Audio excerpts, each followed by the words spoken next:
Je passe la parole à mon ami, professeur agrégé Nouroudiaï de l'équipe de SPAX, pour clôturer la journée et nous parler des recommandations de prise en charge thérapeutique des lithiases urinaires. À vous la parole, docteur Vert.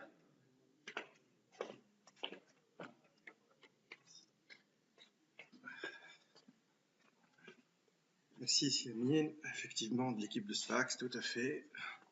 Bonjour tout le monde, ça me fait énormément plaisir de voir aussi bien nos jeunes résidents que les candidats du CEC Lithiase, ainsi que notre ancien président de la Société tunisienne d'urologie, Siral Batallah, bienvenue.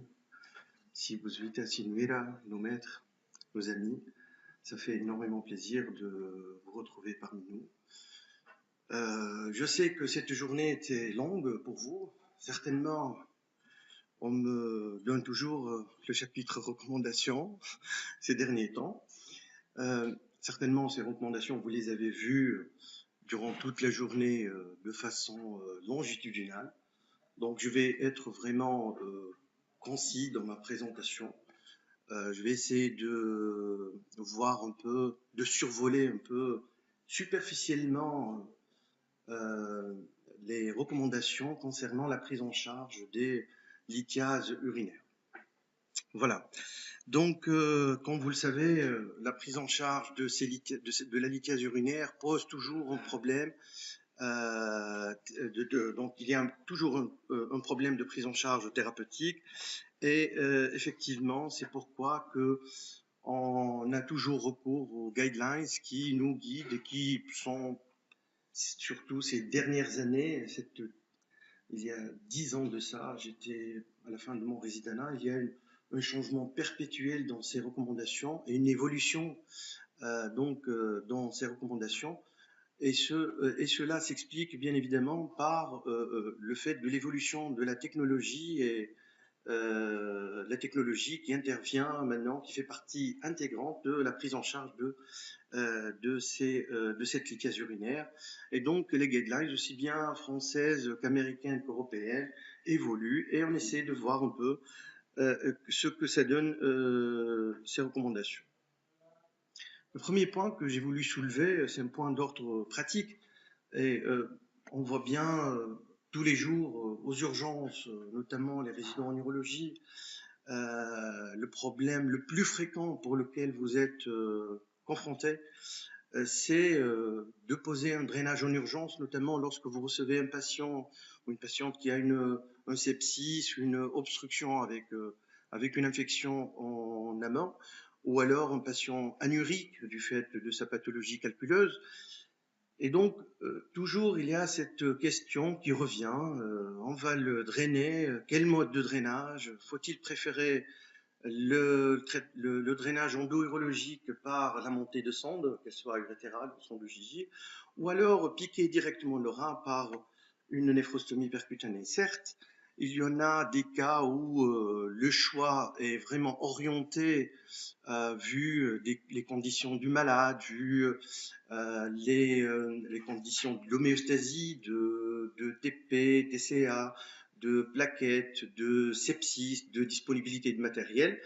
Mais lorsqu'on est devant une situation où on peut indiquer deux drainages possibles, il y a le drainage endo-urologique qui nécessite souvent une petite anesthésie, mais tout de même ça reste une anesthésie. Le drainage percutané qui reste souvent sans anesthésie, mais qui nécessite un passage parenchymateux. Ce qui est recommandé, c'est de drainer dans ces cas. Là, ça ne se discute vraiment pas. Mais si on a à choisir, là, il y a un article qui m'a paru intéressant et qui a donc rassemblé des essais randomisés pour comparer un peu les deux types de drainage. Et à ma surprise, la conclusion de cet article, il y a une morbidité significative de la néphrostomie percutanée au détriment du drainage endo-urologique.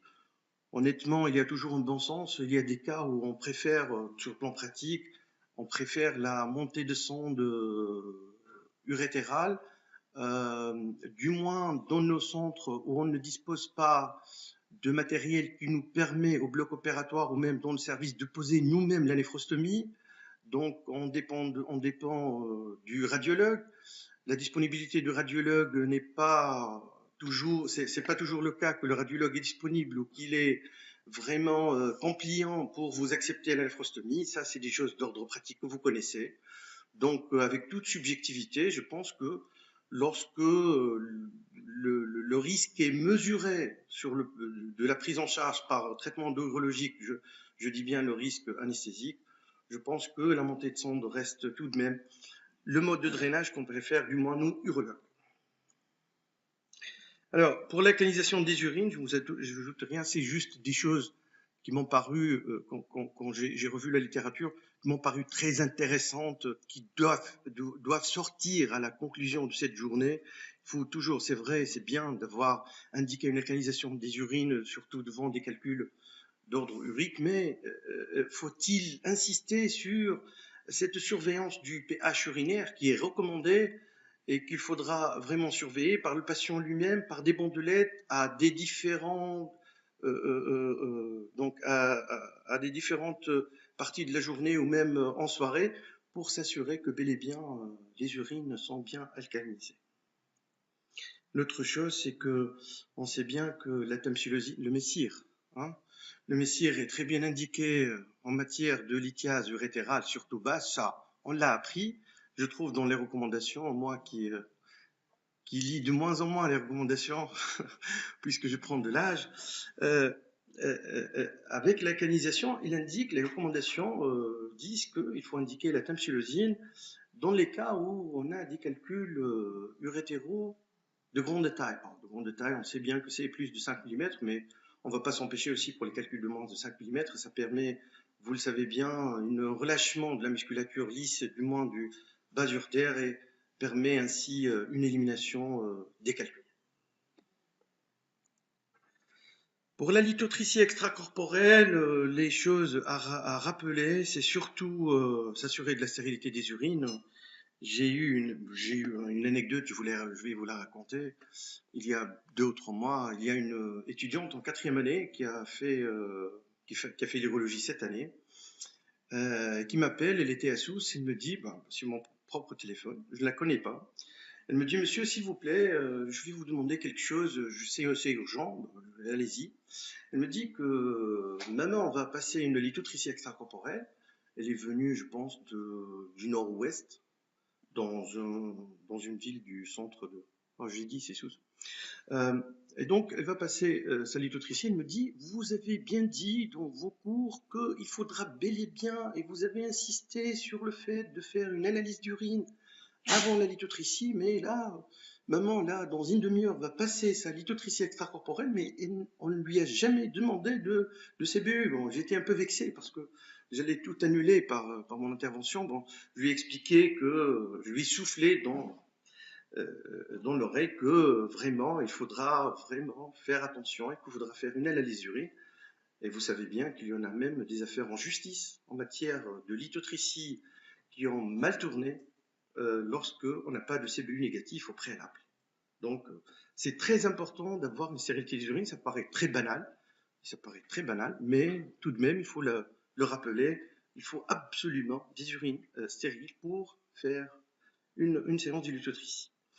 Les recommandations insistent sur le fait qu'une analgésie correcte permet de façon significative, une meilleure réponse et un meilleur résultat de la lithotritie extracorporelle. Ça s'explique bien évidemment par le fait que le patient est plus calme, il bouge moins, il tolère plus la séance, on a la possibilité d'augmenter le nombre de coups, d'atteindre le maximum de nombre de coups souhaités, et donc bien évidemment le résultat escompté sera meilleur.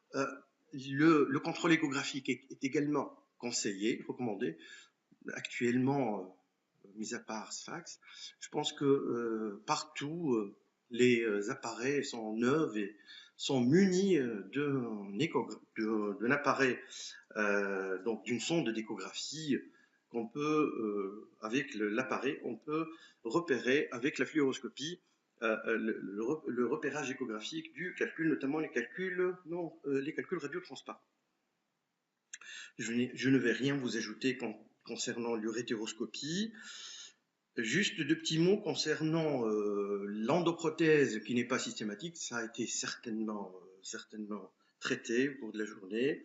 Et puis, certainement, l'urtère préparé, lorsqu'on a un véritable boulevard, les résultats seront meilleurs, la morbidité sera certainement moindre. Parfois, on a recours à un traitement médical, vu les troubles irritatifs d'une sonde de double J, et donc on peut indiquer un traitement médical, notamment à base d'anticholinergiques. La néphrolithotomie percutanée, l'élément qui m'a paru le plus important dans la littérature, c'est de se munir d'une imagerie au mieux spiralée, tridimensionnelle, pour pouvoir bien repérer le calcul et savoir quel geste va-t-on faire, quel morceau va-t-on pouvoir enlever et éventuellement quel calcul résiduel sera laissé, bien évidemment non intentionnellement, avec quelle stratégie derrière. Est-ce qu'il faudra faire une néphrolithotomie percutanée avec double voie? Est-ce qu'il faudra faire une technique en sandwich, etc. Certainement, vous avez vu tout ça, les techniques tubeless lorsqu'on a des calculs plus ou moins faciles à faire, etc. On pourra donc ne pas mettre de néphrostomie à la fin de l'intervention. Là, c'est juste, j'ai rappelé un peu ce qui m'a paru subjectivement très intéressant dans la littérature concernant les différentes techniques qu'on pourra utiliser dans la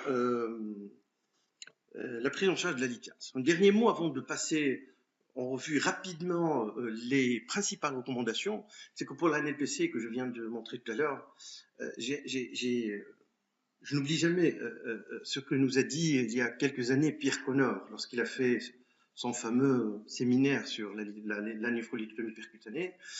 Je pense qu'il a raison. Il est quand même l'un des pionniers de la prise en charge de la lithiase par néphrolithotomie percutanée.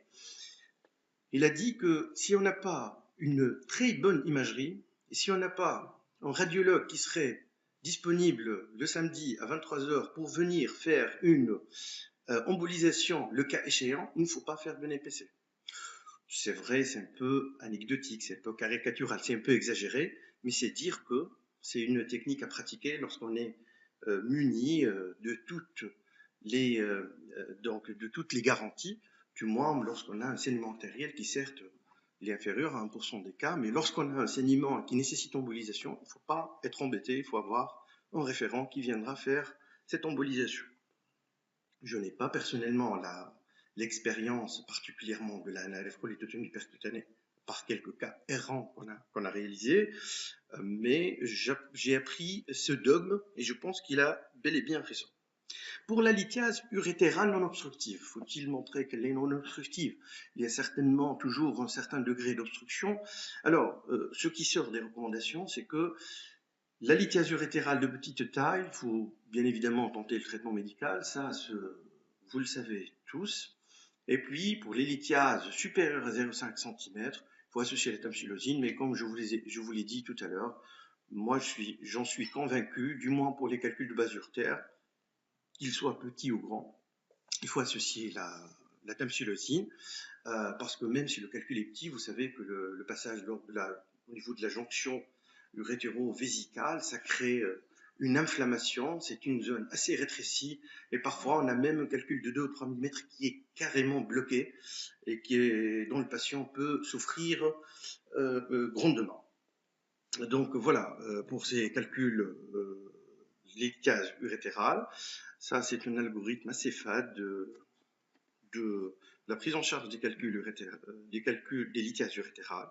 Pour les calculs proximaux, si bien les calculs proximaux que les calculs distaux, on voit bien que si le calcul est supérieur à 10 mm ou inférieur à 10 mm, on peut traiter par urétéroscopie pour les calculs proximaux, ou alors par lithotricie extracorporelle. Pour les calculs de moins de 10 mm, c'est la lithotricie qui vient en premier, mais il y a certainement des affinités. Lorsqu'on a le matériel, lorsqu'on fait assez d'urétéroscopie, on a le laser, tout ça, on peut avoir la main facile pour faire un traitement qui a prouvé donc son efficacité. Et pour les calculs distaux, lorsque un traitement est indiqué, bien évidemment que le traitement médical n'est pas efficace ou que le patient, que le calcul est vraiment incrusté, bloqué, etc. Lorsqu'un traitement est indiqué également, entre urétéroscopie et lithotricie, on trouve généralement nos comptes. Pour la lithiase rénale, la lithiase au niveau du rein, on peut, ce plan pratique, ce qui revient, je sais que la majorité, sinon l'exclusivité d'entre vous, connaissent maintenant les différentes techniques et connaissent les indications respectives de chaque calcul, parce qu'un calcul égale une indication. On peut proposer la surveillance devant un calcul rénal, et d'après ma petite expérience, j'en ai quelques malades que je surveille alors qu'ils ont des calculs dans le rein. Alors, on proposera un traitement médical s'il y a une lithiase de petite taille, et surtout la surveillance devant les calculs caliciens inférieurs. Je sais que c'est un problème toujours. Quelqu'un qui a un calcul, il est calicien inférieur, il est là et qu'on surveille. Dans cet article qui valide ce que je viens de dire, bon, je vois que ça n'intéresse pas tout le monde. Dans cette étude prospective, avec des patients qui ont des calculs du caliciel inférieur qui sont asymptomatiques, effectivement, le moment de l'intervention de ces calculs asymptomatiques est controversé. Est-ce qu'on intervient ou pas? Est-ce qu'on surveille? Mais il faudra tout de même savoir que on peut considérer la surveillance comme une option thérapeutique pour ces patients qui ont un calcul caliciel inférieur. Tout de même, il faudra préciser chez ces patients, il faudra savoir qu'un tiers de ces patients vont présenter une progression de leur maladie, c'est-à-dire une augmentation du volume du calcul ou une formation d'autres calculs, et un peu plus de 10% d'entre eux vont nécessiter une intervention. Secondairement.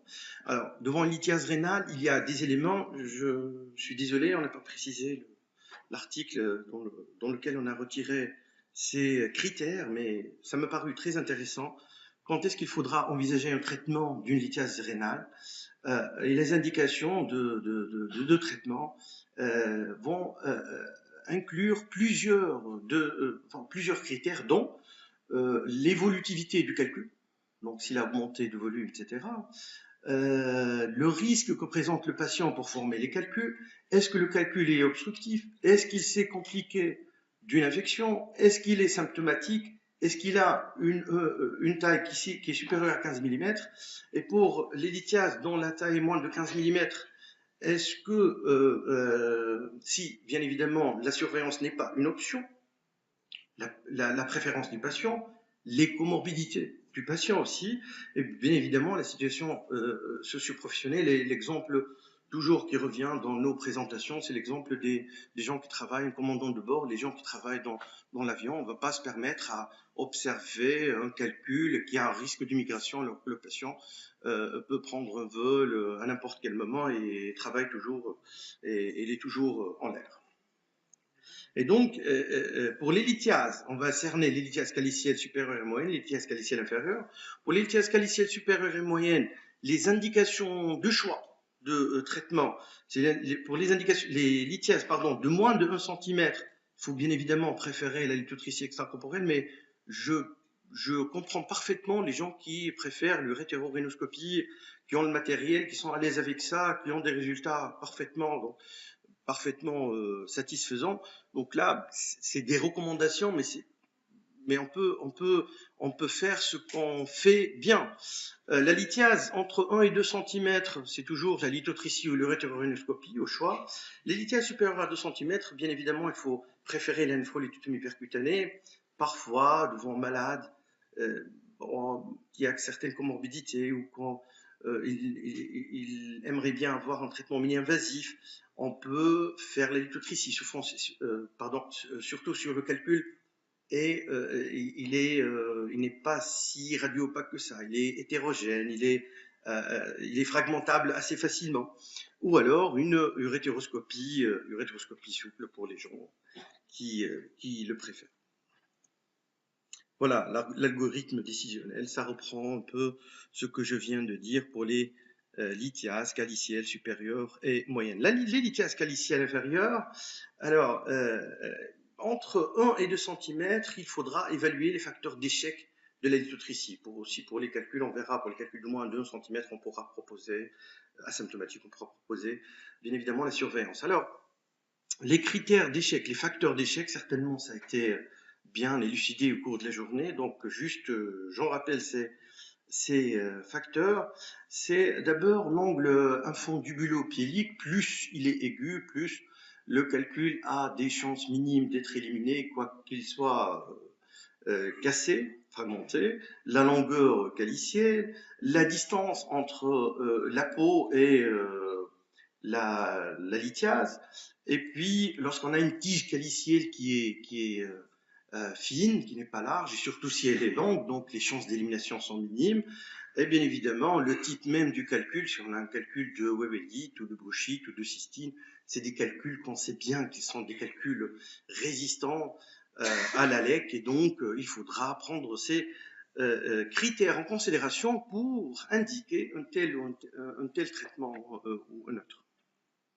Et donc, s'il y a des facteurs d'échec de lithotricie, pour les calculs entre 1 et 2 cm, il faudra préférer la néphrolithotomie percutanée, quoique le calcul ne soit pas si gros que ça, mais il y a des situations où ça se prête très bien.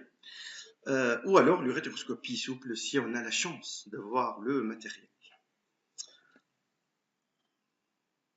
Voilà, ça c'est un algorithme décisionnel, toujours proposé par l'Association européenne d'urologie. C'est presque ma dernière plaque. Alors, pour les lithiases coralliformes, j'ai pas voulu changer cette plaque. C'est démonstratif, ça a été préparé par l'un de nos résidents. J'ai exprès, j'ai pas voulu la remplacer. Vous voyez que lithiase coralliforme, chirurgie ou laparoscopie, bon, pour faire un peu la mode. Et les coralliformes complexes, chirurgie ouverte. Alors, chirurgie, effectivement, c'est ancré dans nos esprits, parce que pour nous, un coralliforme, ça nécessite une chirurgie, mais tout de même, la NLPC évolue. Je ne vais pas vous apprendre des leçons là-dessus. Vous avez certainement vu au cours de la journée que les techniques de NLPC ont tellement évolué qu'on pourra, même avec des coralliformes complexes, moyennant des techniques combinées, on pourra traiter les calculs coralliformes par néphrolithotomie percutanée. La chirurgie théoriquement, sa place ne représente guère que 1%, moins de 1% de la prise en charge des calculs, mais certes, notre réalité est un peu loin de ça. On essaiera de la changer, mais je pense que c'est pas pour demain. Pour les coralliformes complexes, effectivement, je reste tout de même partisan de la chirurgie à ciel ouvert, peut-être par, je sais pas, par sympathie, par subjectivité, par non-maîtrise des autres techniques, je sais pas. En conclusion, la pathologie lithiasique, devant une pathologie lithiasique, il faut évaluer l'indication en fonction du siège du calcul, de la taille du calcul, de la nature du calcul, d'éventuels facteurs prédictifs d'échec thérapeutique ou de complications de chaque traitement, de l'arsenal thérapeutique disponible. Et on a la chance, lorsqu'on ne dispose ni de matériel de NLPC, ni de laser, ni d'urétéroscope souple, et même son urétéroscope rigide et esquinté, on a la chance de ne pas avoir la difficulté du choix. Et donc, on aboutit toujours à une chirurgie archaïque. Et bien évidemment, il faut prendre en considération l'adhérence du patient au traitement.